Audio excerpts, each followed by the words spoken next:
Hello mga ka-farmland, magandang araw po sa inyo at isa na namang mini farm ang aking ipapakita. So, ito pong itsura ng lupa na ito ay islo po. So, bagay na bagay dito na magtayo po kayo ng inyong mga rest house dahil po meron po ditong overlooking mountain view and pati na rin po yung cities, yung Ortigas, Makati, kahit po yung Laguna Lake, makikita nyo po sa property na ito. Of course, ayan yung tinuturo ko mga ka-farmlat, may bakod po dyan, nakabakod na rin itong area na ito at marami rin pong fruit bearing trees na nakatanim dito katulad po niyang nakikita ninyo, mga mangga at iba-iba pang klase. At bago ako magpatuloy mga ka-farmlat ay para naman po dun sa mga bago naming viewers, huwag niyo po sanang kalimutan mag-subscribe at pindutin na rin ang notification bell para lagi po kayong updated sa mga latest videos po namin. Ayan mga ka-farmland, kitang-kita nyo kung gaano kaganda yung property po na ito. Hayaan nyo po, lilibutin ko ito para makita po ninyo yung itsura. At maya-maya mga ka-farmland, bababa po ako para makita po ninyo yung kalsada. Of course, pasok po ang inyong mga sasakyan dito. Dito po kasi sa barangay road nila ay cemented road po. Malaki po yung kalsada. Mamaya makikita po ninyo mga ka-farmland. At ngayon ay pag-usapan naman po natin yung distansya. No? Dito po matatagpuan itong property na ito sa Angono, Rizal. Mahabang parang Angono, Rizal. Yung distansya nito kung Manila po kayo manggagaling, from Manila to Mahabang Parang ay mayroon pong 1 hour and 9 minutes. Mayroon pong 28.8 kilometers yung distansya po niya. Kung dadaan naman po kayo sa floodway, mas mainam po, mas mabilis po kayong makakarating dito sa Mahabang Parang Angono. Of course mga ka-farmland, very accessible po itong lugar na ito. Kung pupunta po kayo sa Antipolo, Angono to Antipolo ay meron lamang pong 31 minutes, 16.5 kilometers. Or kung pupunta naman kayo sa Binangonan, meron pong 22 minutes, 9.7 kilometers.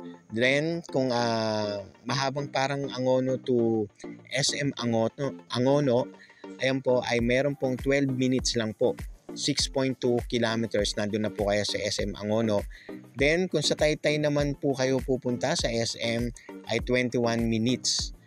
10.2 kilometers po yung distansya po niya. Of course, kung manggagaling naman po kayo sa Manila, tumahabang parang Angono, meron po kayong 1 hour and 9 minutes, meron po siyang 28.8 kilometers. Pero kung dadaan po kayo sa dito sa floodway, mas mabilis po ang inyong biyahe papunta dito.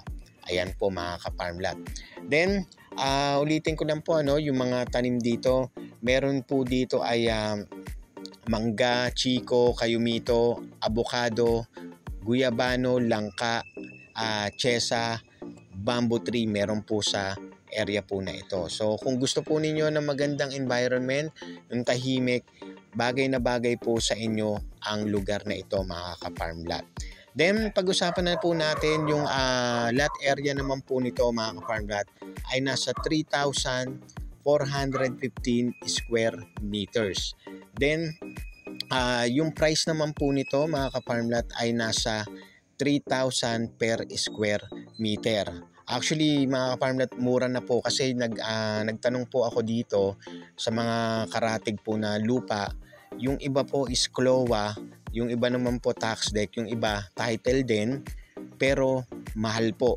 Katulad po nung napagtanungan ko, yung isa, wala naman po siyang overlooking, tabing kalsada lang siya, pero 8,500 per square meter yung lupa po nila. So napakamahal. Compare po dito sa sinasabi ko po sa inyo na 3,000 per square meter.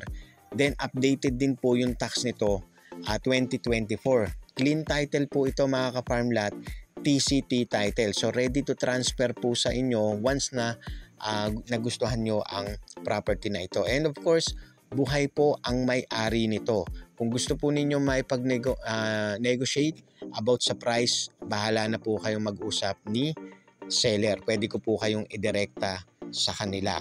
Then, yun po mga ka-farmlat, ayan po yung overlooking na sinasabi ko sa inyo.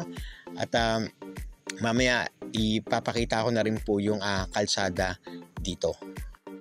At ito mga ka-farmlat, yung kalsada dito. At ito po yung ibang parte ng kalsada mga ka-farmland. Of course dito, ano pa siya, rough road pa siya, pero ito na po yung property, tabi po nito. Yung nandun lang po ako kanina sa taas, pero maikli lang po yung pagka-rough road nito at ongoing construction po ito, binobuldozer po ito hanggang dun sa dulo. Tapos ito naman po yung magiging right of way nyo, papasok po doon sa property na 3,415 square meters. Ayan po mga ka-farmlat. Ito yung right of way, hanggang dun na po yan sa taas. At para po sa karagdagang impormasyon, tumawag lamang po kayo sa mga numerong naka-flash dyan sa inyong mga screen at mag-set po tayo ng inyong mga tripping. Muli ito po si Jem, ang inyong tagapaglingkod at tagapagbalita ng magagandang property.